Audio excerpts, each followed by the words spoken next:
7 months after Confederate Major General George Pickett ordered his men into certain destruction at the Battle of Gettysburg, he ordered the execution of 22 North Carolinians as commander of the southeastern portion of Virginia and northeastern portion of North Carolina. Those men came from Pickett's expedition against the city of New Bern, North Carolina, in an attempt to push back Federal forces.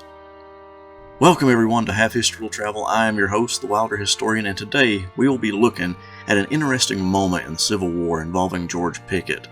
Most histories simply focus on his actions at Gettysburg, but Pickett's time in the Confederate military had a running theme of failure for the Virginian. At the end of 1863, the Confederacy was shifting troops all over the expansive landscape, attempting to halt the multiple Union invasions. Major General George Pickett commanded the area of southeastern Virginia and northeast North Carolina, but had seen his forces drained by the Confederacy's shifting of troops. He complained that the new recruits he was promised had yet to muster in, and he was left without a sufficient force to attack or defend the region. Union General Ambrose Burnside had captured the vital parts of North Carolina's coast in early 1862, one of those locations being the coastal town of New Bern. From these points, Union commanders entered the Tar Heel State, causing general havoc in the area. Union General Benjamin Butler led some of these raids and expeditions. One of the most significant raids was led by Brigadier General Edward Wild. He allegedly found a guerrilla named Daniel Bright. Irregular troops were not subject to the same rules of war as regular soldiers, and Wild found Bright guilty and executed the young man. Not long afterward, Union forces found a black soldier hung from a tree in retaliation for Bright's death. The black soldier was a message to Union commanders in North Carolina. Wild had launched raids into the plantations where slaves were freed and black men were offered enlistment in the Union Army. The attacks on Confederate institutions and infrastructure got the attention of the War Department, which ordered Pickett to assault the fortified town of New Bern and capture it. It's important to look at what happened to Pickett up to this point since the debacle at Gettysburg. His division had been ripped apart in the iconic Pickett's Charge. Mentally, he was still reeling from such a catastrophic event. His manhood had even come into question regarding his generalship, forcing him to defend himself. Now he was put in command of a sector, but constantly had troops taken away from him and sent elsewhere. He had lost authority, and now, with a smaller force, was expected to take a well-fortified town. Needless to say, he was not in a good state of mind. His attack on New Bern was a series of communication failures between his infantry and a small naval force. Although the Confederates had captured hundreds of prisoners and equipment and weapons, they made little headway in the actual capture of the town. Many of his troops only attacked the advanced guard of the forts, not the forts themselves. Pickett, again, returned, dejected after another failure. He had captured around 300 Union soldiers and marched to Kinston, North Carolina.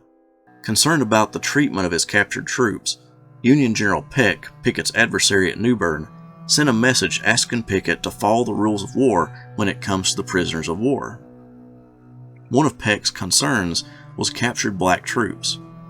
Pickett wrote back to Peck that if he had caught any black troops, he would have immediately executed them. Peck reminded him of Abraham Lincoln's order to make no distinction based on color in the treatment of prisoners.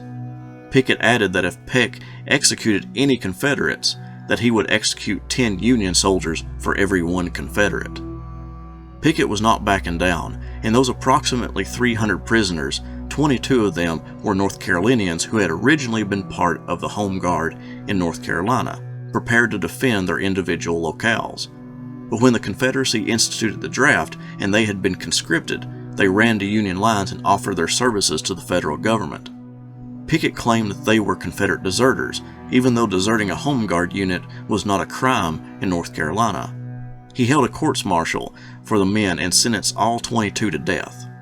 Since the 22 men were local, town officials, family, and even Army subordinates pleaded for leniency on the men's behalf. Pickett provided little food or coverings for the prisoners. One of the men's wives brought a bedding for her husband to keep him from sleeping on the ground. During the proceedings, Pickett refused to let loved ones visit prisoners for very long. One wife only got to see her husband for 2 hours before he was executed. Over the course of 3 hangings, all 22 men were executed, including a 14-year-old boy. It was controversial in his own time, and the United States contemplated putting Pickett on trial for war crimes, but charges were never brought against him. Ulysses S. Grant, for one, did not believe the incident warranted any charges against Pickett. Nevertheless, this would be a horrific stain in Pickett's history and in Civil War history in general. Thank you all so much for watching. I hope you enjoyed learning about this seldom talked about moment in history. The Battle of Perryville has won the poll on Patreon to be animated next, so look for that in the next week or so, and I've got a special Who Was Better episode comparing two military commanders to decide who was the better commander. Thank you all so much and have a great day. Historian, historian, where do you roam? Historian, historian, far, far from home. Half history will travel, reads the card of a man. A professor with knowledge in the heartland.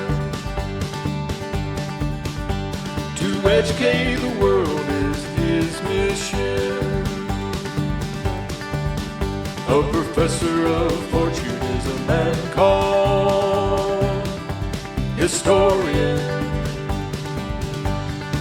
Historian.